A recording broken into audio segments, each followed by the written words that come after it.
the Cold War.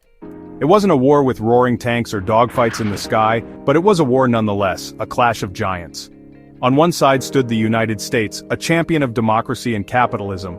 On the other, the Soviet Union, a communist power promoting a very different vision of the world. From the ashes of World War II, these two superpowers emerged, locked in a struggle for global dominance. It was a battle of ideas, of espionage, of proxy wars fought on distant battlefields.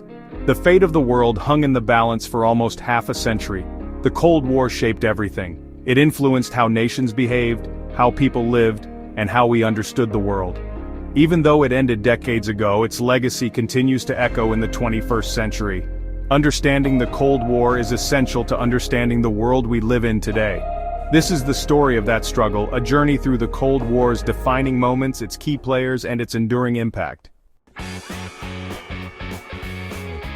The seeds of the Cold War were sown even before the guns of World War II fell silent.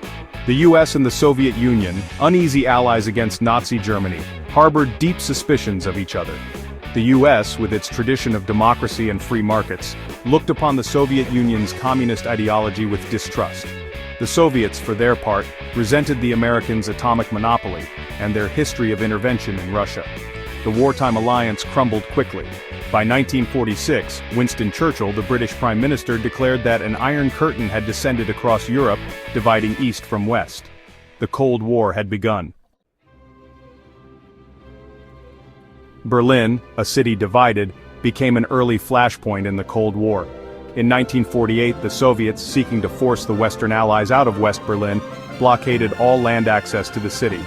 The United States responded with the Berlin Airlift, a massive humanitarian effort. For over a year, American and British planes ferried supplies to the blockaded city, keeping its citizens alive and defying Soviet pressure. The Berlin blockade was a turning point. It solidified the division of Germany and Europe, and it demonstrated the West's resolve to resist Soviet expansionism. In 1950, the Cold War turned hot in Korea. The Korean peninsula, divided after World War II, became the battleground for a proxy war between the superpowers. Communist North Korea, backed by the Soviet Union and China, invaded the US-supported South Korea. The United States, fearing the spread of communism, intervened militarily, leading to a brutal three-year conflict. The Korean War ended in a stalemate, but it had a profound impact. It intensified the Cold War rivalry, fueled a global arms race, and solidified the division of Korea, a division that persists to this day.